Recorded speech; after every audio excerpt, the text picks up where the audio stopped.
the failure started to really get to me, and I couldn't understand why the technology that we were building was so great and yet the business outcomes were so poor. And so I thought, okay, I need to learn more about business. This is Decoding Digital, and I'm your host, Daniel Sachs. Every episode, we hear from someone who is working to build something new in the digital economy. Each guest has a unique perspective to share, and together we work to understand or decode a trend that is shaping our digital world. Today, I'll be decoding the LongTerm stock exchange with Eric Ries. Let's dive in. When a book called The Lean Startup was released in 2011, it quickly sold 1 million copies and was translated into 30 languages and completely changed the way a generation of founders built and launched their companies. Since then, the book has become a global movement with ongoing education and meetups in 94 cities across 17 countries, and that continues to influence the way businesses are run. Today, we're going to meet the person behind the lean startup phenomenon, Eric Ries. Eric is an entrepreneur and investor with 2 decades of experience in Silicon Valley. He has advised startups, venture capital firms, large companies such as GE on product strategy, and he has served as an entrepreneur in residence at Harvard Business School, IDEO, and Pivotal. Eric's latest project, the LongTerm stock exchange, is looking to transform the way that companies IPO, putting an emphasis on sustainability and enduring success that delivers value to more people. Eric, thrilled to have you on the show today. Hey, thanks for having me on. Amazing to always connect. So we've known each other for a while, but I have to say it for the listeners, the lean startup methodology really transformed the way, we started our company and was transformative to the ecosystem. So can you tell us a little bit more about how you got to writing the book and starting this movement? Oh, thank you. And admire what you've taken the tools to build. It's been awesome to watch.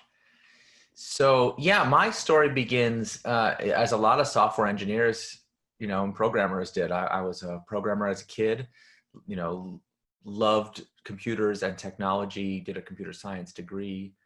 And then kind of my life took this detour because I happened to be in school at the time of the dot-com bubble.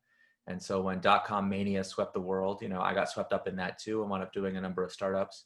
But the way people thought about building startups at, in the end of the 20th century wasn't very sophisticated, certainly by not our standards now. And I was the least educated of all the founders that attempted anything in that wave. So it didn't go very well. But I kind of got bitten by the entrepreneurial bug, and I wound up doing a series of startups that failed in ever more spectacular ways.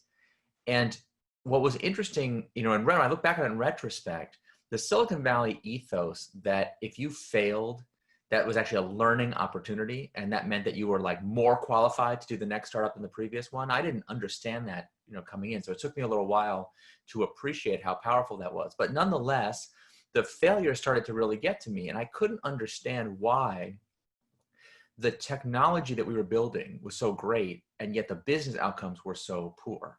And so I thought, okay, I need to learn more about business. And so I was trying to learn and educate myself about how do you build a company in a different way that would get to better outcomes. And what I discovered is that a lot of conventional business thinking is really optimized around the use case of large companies that are building in a stable world and a consistent product, and have been for a long time. And not to say that that knowledge is not useful, it just wasn't especially useful to me. And so as a founder, first and foremost, and then as a leader of companies, and then eventually as a writer, I went on this many-year odyssey to try to understand what are the management principles that make sense in an entrepreneurial context, in a context where you don't know what's going to happen in the future, where you're trying to do something fundamentally new. And that ultimately led me to a bunch of related theories like customer development and agile and lean manufacturing, and that ultimately culminated in this idea called lean startup, which now I can't believe it's been 10 years since I started writing about it, or more now. So it's been a really wild ride where, I feel like I got access to this almost like secret knowledge about how entrepreneurship really works. And it's nothing like you see in the movies. It's nothing like you read in the kind of business school case studies. It's totally different. And I have had the chance to share that with a lot of people. It's been a very, very moving decade. Yeah, people say like there's no manual for starting a startup, but I think using a certain methodology and knowing, you could be wrong about this, but if you iterate and you have conviction in your vision, you can, thrive and push past it. What's, you must get overwhelming feedback with the methodology and how it's applied, but what's one thing about it that, often people don't understand? The most difficult thing for people to grasp is that everything a startup does is an experiment, whether you admit it or not. So people sometimes say, well, because there's no everyone knows every startup is different. There's no manual. There's no repeatable set of practices that you automatically confer success. People say, therefore, there's nothing to say about how to build a startup. But that's like saying that each discipline of science is different, and therefore there's no such thing as an experiment. So in a startup, we're doing an experiment. We can pretend we're doing something else. We can say oh no, I'm just following a business plan, or there's all these different theories about what it is that you do when you form a new business.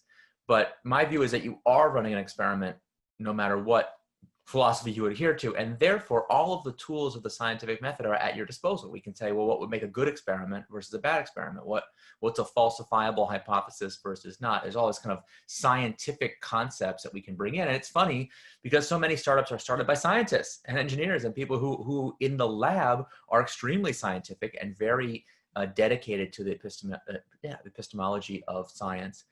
And yet when they apply business thinking to what they're doing, they often act more like astrologers than scientists. And so I think that's still one of the most underappreciated things about Lean Startup is that a scientific mindset is really valuable, even though the specific tactics that you're going to use to put those principles into action is, of course, going to be different depending on stage and industry and the character and interests of the founders, et cetera.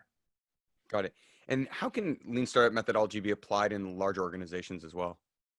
This was a big surprise to me. When I first was working through the theory of Lean Startup, I noticed something. I said, gosh, Lean Startup really to me seems like it's more about uncertainty than it is about company size. I always thought that the essential definition of a startup was like a small company. And that's kind of how we use those terms. We use small business and startup in the world interchangeably. But that doesn't really make any sense. You meet most entrepreneurs, they're not striving to build a small business. In fact, very few small businesses are intentionally designed to stay small. We want them to grow. So if your goal is growth, then there's something different about something that's striving for growth than a small business. And eventually what I realized was that anytime you face extreme uncertainty about what's going to work in the future, you're doing a startup. Again, whether you admit it or not.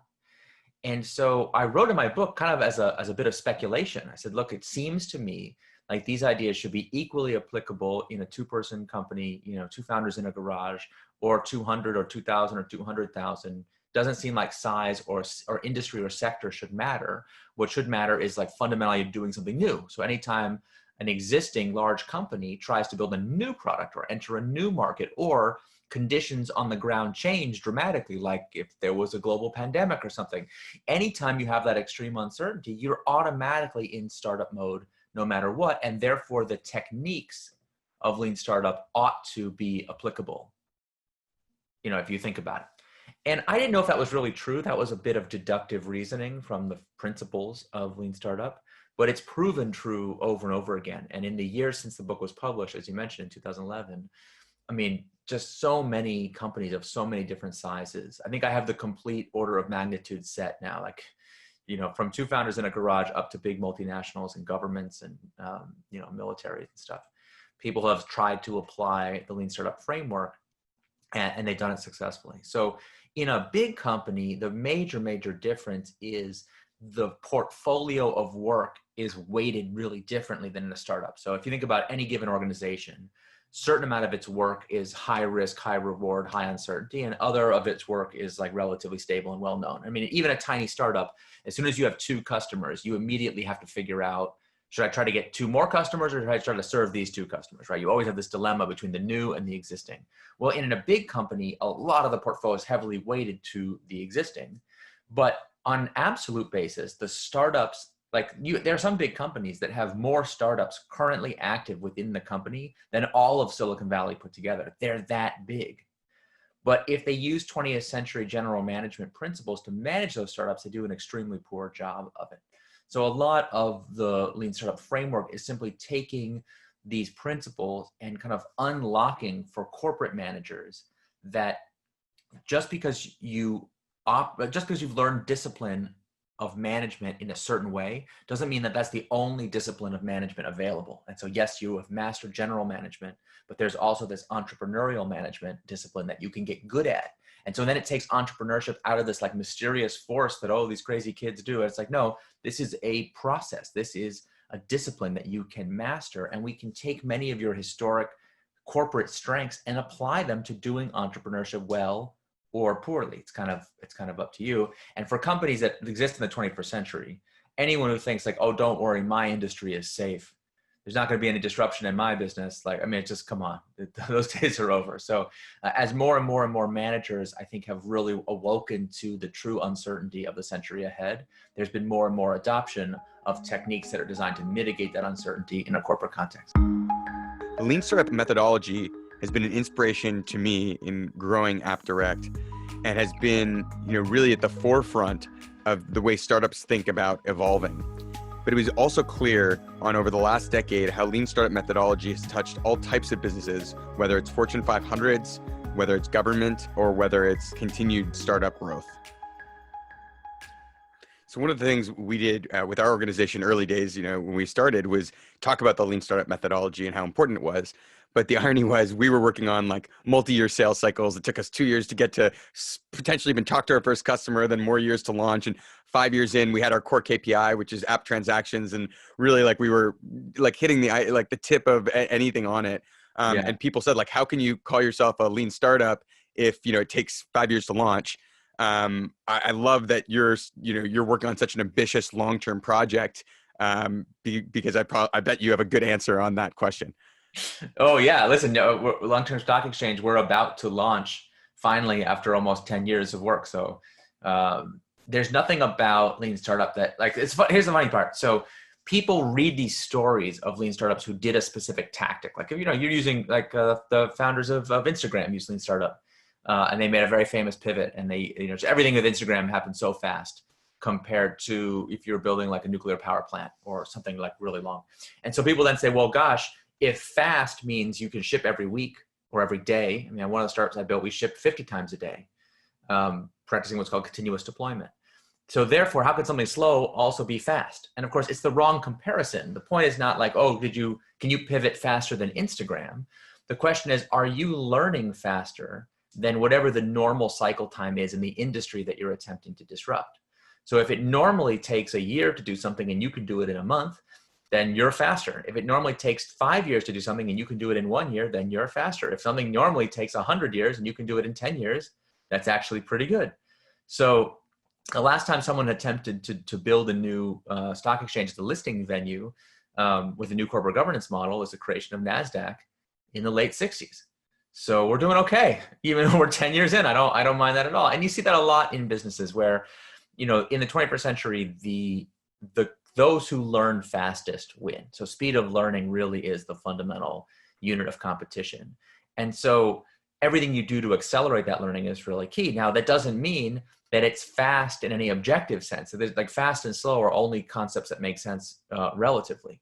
So an organization that, can put out a new appliance every year when their competitors only put one out every 5 years has an incredible cycle time advantage, even though compared to an app, it's really slow. So what's your vision for the long-term stock exchange? I actually wrote about this in the Lean Startup. That's how long I've been thinking about it. I think that many of the problems that afflict our society today have as their root cause an infection of short-term thinking that has seeped into the incentive structure of all of our major institutions. And a lot of that has to do with how our public markets are currently constituted. So if you just go interview middle managers around the country or around the world and you say, hey, what are the top 3 problems that afflict your organization? You can be talking to a government, an NGO, a for-profit, it doesn't matter who you're talking to. The fact that there is short-term pressure and short-term thinking at the top of the organization is like practically number 1, 2, or 3 of everyone in the world. It's an incredibly pervasive belief that we've kind of lost the ability to make long-term investments as a society.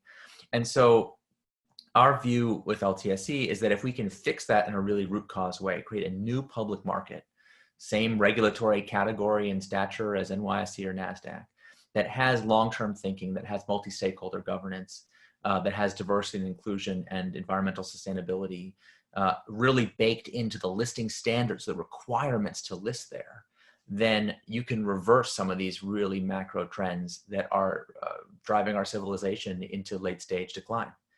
So it's, it's kind of a big idea, but it's actually kind of simple. Like, it's just a funny thing where, like, the more educated people are, like the policymakers and the politicians and the really fancy people with the fancy degrees and all this like, they sometimes get confused about, like, how bad is the problem, or maybe this is just temporary, or maybe it's actually fine. Like, there's a lot of kind of defenders of the status quo, but when you actually walk the factory floor, any place where people work for a living, this problem is, like, really well known and is considered, grievous. And so in some ways, all we need to do is kind of give the people that actually create the value for organizations and really empower them to stand up and say, no, this is not the right way to run a business. It's not even like, people often frame these things as like, oh, are we for the environment or are we for economic growth? As if acting in a non-sustainable way is a good way to get economic growth. And it's just a misunderstanding of where true economic value comes from. When we make long-term investments, right? When we plant our fields long before we try to sow them, when we're good stewards of the resources that we've been given, we actually outperform from a financial point of view.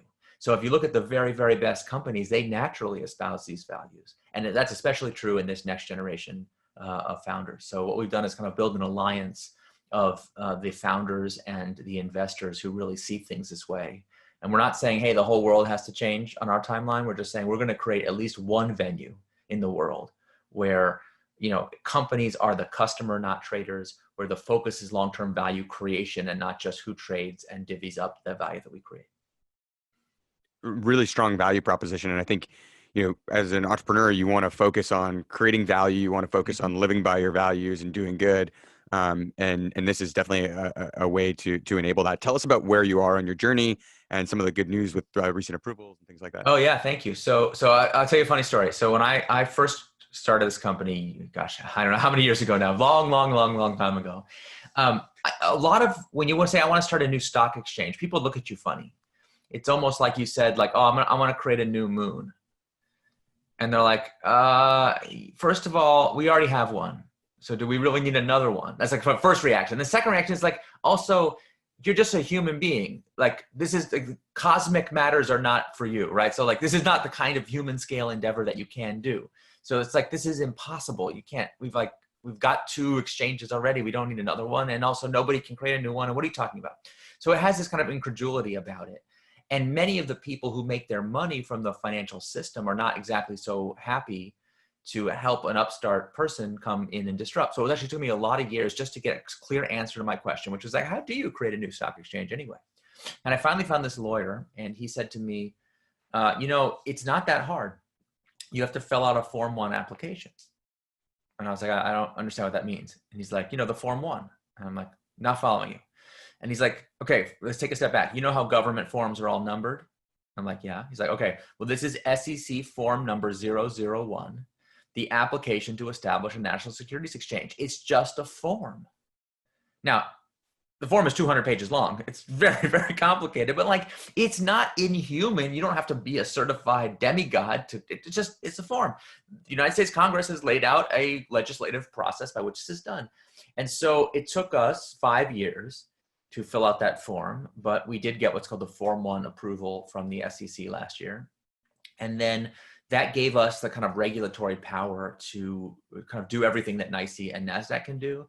But that's not enough. We then, on top of that, we wanted to say, no, we want to have differentiated listing standards. The whole point is that if you want to list on LTSE, it has to be a meaningful commitment to these principles I was talking about a moment ago. So that we got that approval last month. And if not for COVID, we would be actually launched and trading stocks right now. So as soon as the financial markets stabilize, we expect to be able to launch the trading platform. And at that point, we'll be able to start soliciting companies to list on the platform and abide by the principles. So it's going to be a pretty exciting year for us. Congratulations. So let's decode that a little bit further. So let's say I'm a company that wants to go public on your stock exchange. What's different and what's required? Yeah, so we take all of the existing corporate governance standards as a base. So listing an LTSC is about being held to a higher standard than with a conventional IPO or direct listing.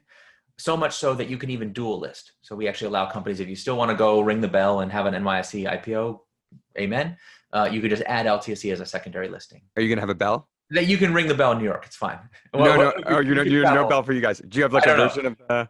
We haven't, we haven't like, I almost like, I don't really believe in jinxing things. So we haven't even Okay. gone there. We'll get the thing open and then we'll figure that out. We should be so lucky to have the opportunity to list companies. We'll figure out what the right ceremony is to market. Okay, good. Well, I feel like I'm sending good vibes. I think it's gonna happen.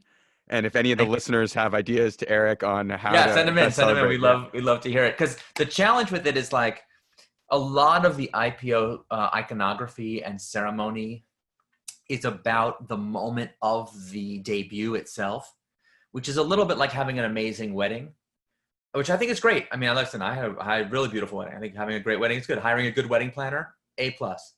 But like a stock exchange is not a wedding venue. It's the place where your company is going to live for the rest of its corporate life. It's the equivalent of the marriage that you're going to have with capital markets for a long time. So I think part of this, like the symbolism of it, and of course like the substance of it, is like, how do we help companies understand that they're making a really significant commitment, and how do we make that commitment meaningful to all of their stakeholders, so that their employees, their investors, their managers, but also the communities in which they operate, their vendors, their partners, the citizens of their digital republic, if you will.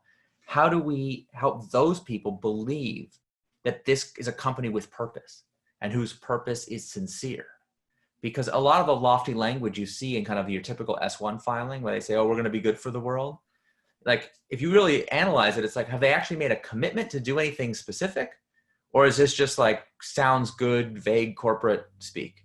And I think, unfortunately, for a lot of companies, they failed that test. It's been revealed that those were empty promises and just words on a piece of paper. They weren't real. So when companies list with LTSE, they have to adopt corporate governance policies that are in accordance with our key principles. So, for example, companies have to have compensation of executives and boards that are aligned for the long term. They have to reward their long-term shareholders and engage with them differently than for short-term shareholders. They have to report in a more holistic way. They have to take care of their employees, their environment, that to make certain diversity and sustainability representations. So each company's specific implementation plan of those principles will be different. We don't believe in a one-size-fits-all corporate governance model, but the commitments that they're making are real, they're enforceable, and they're independently verifiable. So the public can look at a company that's listed in LTSC and say, this is not like what's come before. This is a company with sincere intention to do things differently, to treat their employees and their other stakeholders fairly. And that brand benefit, I think, is also like really important not to underestimate, because so much of corporate America is dealing with this crisis of credibility and trust, precisely because of all these scandals. You make a great point on the longevity and the importance of that. And you know, too many people get caught up in that celebration, the wedding analogy, right? But ultimately, Yeah. as an organization, you know, there's a fear that, okay, you go public and then your team members feel like that was the exit, and that you lose motivation or things change. Absolutely. And I think, you know, it's a good point that almost by not celebrating that moment, it shows that, you know, you're actually just recommitting for a longer point in your journey if you're long-term oriented, right? I'll tell you, one of my least favorite words in the entire startup lexicon is the word exit. Right? Like, why do we celebrate the exit? Like, who's exiting exactly? The only people who exit are the early investors who, listen, are being rewarded. But the very, very best early stage investors, they don't actually exit at the exit.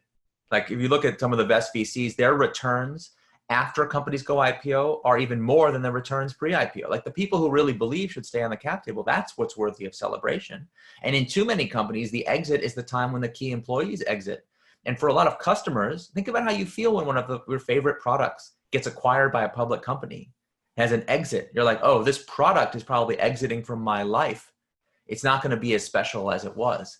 So the fact that we've like allowed this like really important moment of the public being allowed to enjoy the prosperity that these companies can create, that we've turned that into a negative, because now we know that the companies are going to become soulless corporate barren wastelands.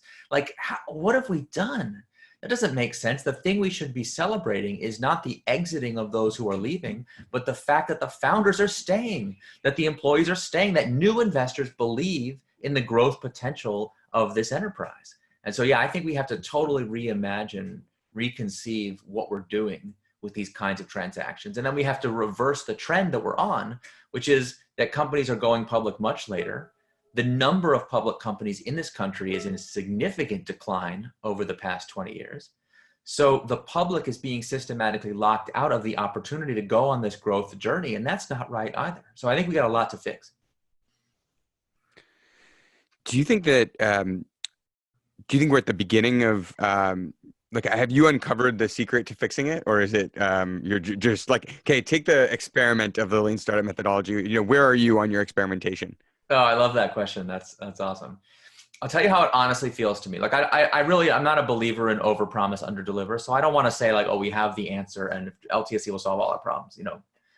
This is a bigger problem than any one of us, and it's going to take many kinds of reform to fix it. And especially at this current moment when the economy is under such strain and the human toll of what our society is going through, especially in this country, is both heartbreaking and very, very daunting. But here's how I feel, honestly. There's something magical about interfacing with the root cause of so many symptoms. And I've worked on all kinds of things in my life. And like when you're tinkering at the edges, things are easier. When you're at the heart of the system, when you're in the high leverage moments, things are much more difficult. But small changes have the potential to make huge consequences. And having access via the stock exchange I feel like I got to go into these dusty old control panels that are like, we live in this like utopia that was designed, mostly by our grandparents. We just are the inheritors of this incredible system.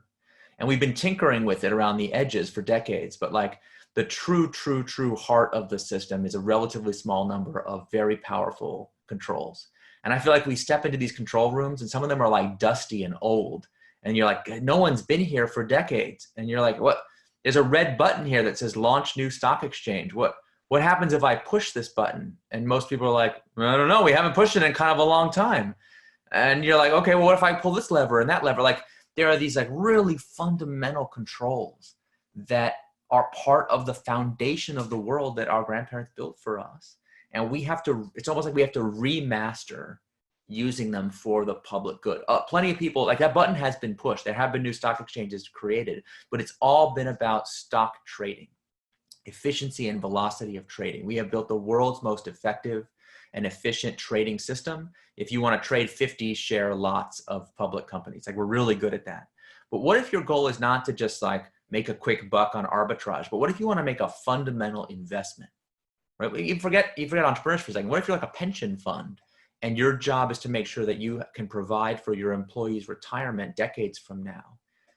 So you want to make a large investment in the future, and you want to do that with a public company. Well, our system's actually not that good at that. And so part of this is just about reorienting from this short-term transactional quick wins financial system to something that's more enduring. And I think when you make changes at the deep level from first principles, from what is right, what is in the public interest, I don't think we actually know how impactful that can be because we do it so rarely. So I'd like to go find out. Really inspiring. So I want to shift. You've used a few themes that really resonate with me. One is talking about a set of principles and starting an organization. The other is this vision for the long term. And what advice would you give to entrepreneurs or other people at work in living in a first principles way and kind of building a vision from the ground up, but still maintaining this long term thought in mind? Yeah, I appreciate that question.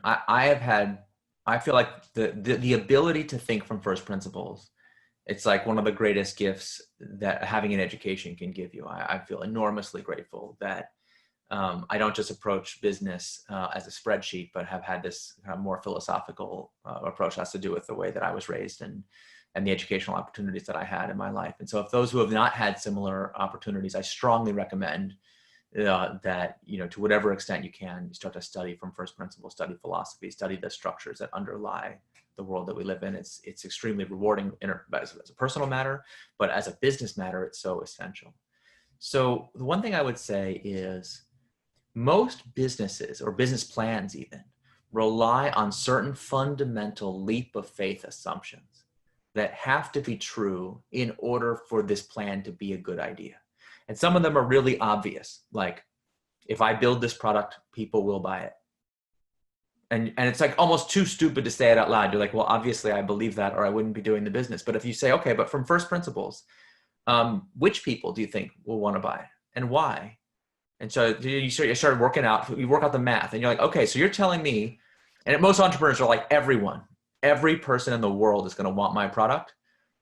And I love that, because then you're like, well, great, that's a great falsifiable hypothesis.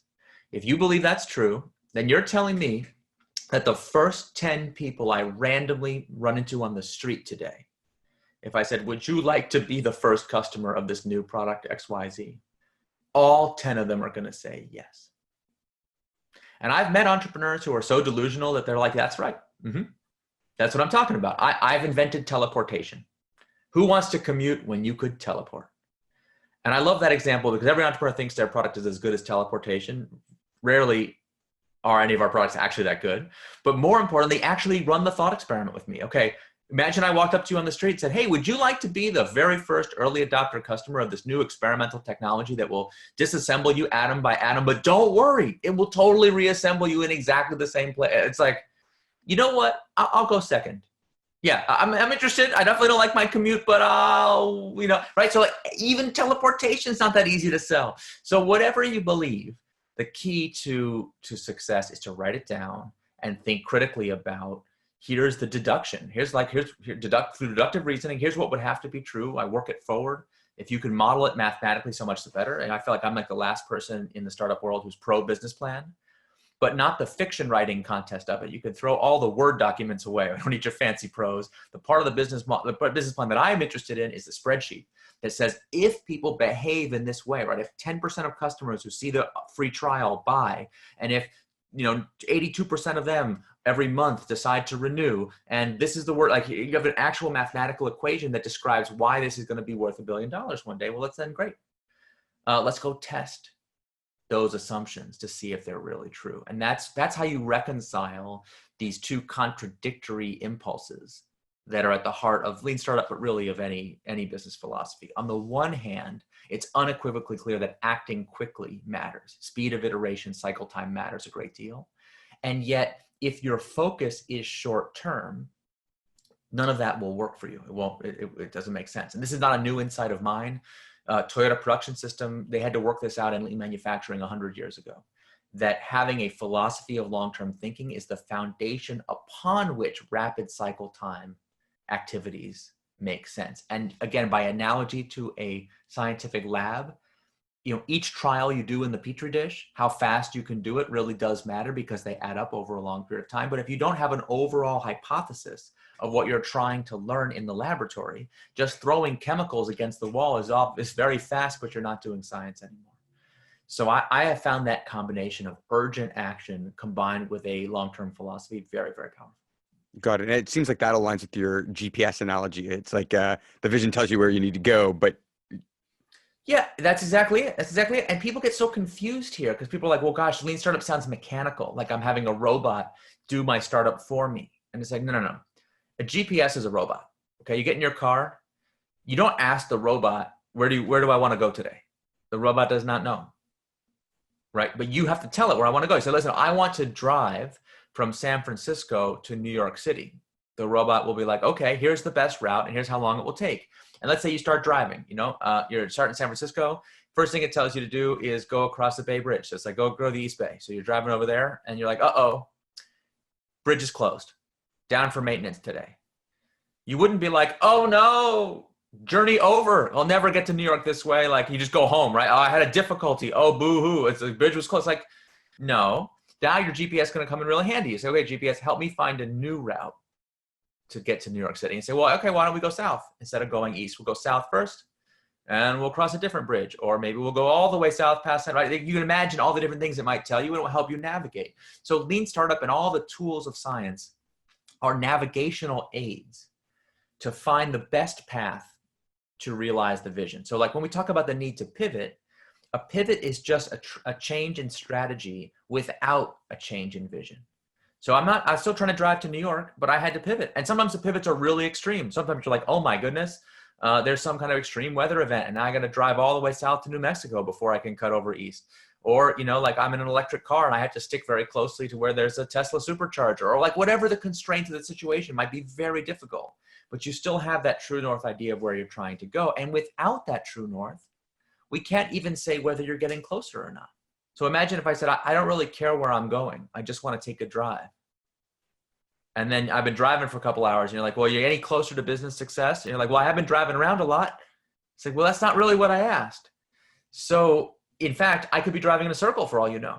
And so I think for a lot of startups and a lot of business, frankly, there's so much make work and busy work and driving around in circles.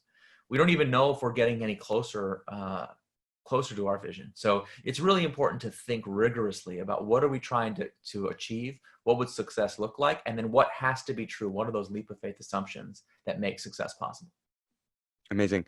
And just going to ask you a series of quick questions to kind of get your perspective on a few things. So one, what is a book that a lot of people wouldn't think of to read, but that you'd recommend? You want something obscure or something Obscure. that just people don't think of in business? Both. Okay. One of my favorite books, this is not for everybody. Okay. This is extremely acquired taste. But if you're a product development person, you work in engineering, product management, actual engineering, any of those disciplines. And maybe if you work in an adjacent discipline like design or finance, you might find this book enjoyable too. It's called The Principles of Product Development Flow by a guy named Don Reinertsen, who is an unheralded genius of the late 20th century, early 21st century. He's a really interesting thinker. But the problem with this book is it's structured as a series, I can't remember now, of how many hundred of deductive theses. And they're numbered. It's like thesis number 1, master this concept. And like the entire book is an extended argument about why the way we think about product development and flow of products through a product development factory, if you will, the idea factory, is all totally wrong. And it's an incisive and difficult book. And for most people, like if you miss one of the links in the chain of the argument, the book is completely unforgiving. It's just like, well, sorry, go return home, go back to start, do it over again. Like it's not user friendly in the way that a lot of business books are, but it's just absolutely packed full of really useful ideas. Fascinating. What's a productivity tip that you have for people? That is not my domain. I'm a writer, and I even when I was a programmer, like knowledge work is impossible to be productive at, just like everyone has to find their own personal way of working that allows their inspiration and creativity to flow. So yeah, I'm not a productivity hacker, let me put it that way. So what do you do outside of work? I love music, so I have a lot of musical instruments. Down here, I have all my digital modeling stuff, and upstairs is all the acoustic stuff. Fun. But I have young kids now, so I hardly have any hobbies anymore. And who's a hero that you look up to? What's that? What's like a hero that you look up to? Mentor, leader, visionary. Boy, it's so hard to choose. My Myers-Briggs type is like can't decide what to eat for lunch. So these questions are actually excruciatingly difficult. You're doing great. Yeah, people often study Toyota Production System, and of course they know a lot of the like original folks, like Deming and others who are part of that. But there's a couple of thinkers who don't get the credit that they deserve. There's a guy named Taiichi Ohno. But even more, a guy named Shigeo Shingo, who I won't get into it. But if you're at all interested in the history of management, like a lot of MBAs don't get taught that the engineering side of the breakthrough. And so I just thought that's who popped into my head when you were talking. Fascinating. Eric, this has been amazing. What a great journey, learning more about startup methodology, long-term stock exchange, and then, fundamentally first principles and long-term thinking. So this was really fun for me, and I'm sure the listeners as well. And so great catching up. Oh, it's my pleasure. Thank you so much for having me on. And once again, congratulations. Thanks. Take care. Thanks for tuning in to this episode of Decoding Digital, where Eric Ries decoded the long-term stock exchange and touched on his lean startup methodology. A few key things that Eric touched on that really resonated were his conviction around a set of principles. And really, when thinking about a new idea, starting from the ground up by defining your conviction and your hypothesis, but having the flexibility and agility to be able to move and listen to what's going on along the way. I also really was inspired by Eric's focus on how you can both create the vision you want while also, thinking about good business. And the long-term stock exchange concept is a great example of how a really big, ambitious idea that theoretically could take decades to execute on is still something that is worth it to focus on and to be passionate to make the world a better place. Another huge thanks to Eric for being on the show today. In addition to his work on the long-term stock exchange, he's also hosting his own podcast, Out of the Crisis, where he talks to leaders from every industry who are providing and coordinating relief efforts during the COVID-19 pandemic. Give it a listen to hear inspiring stories and to find out how you can help.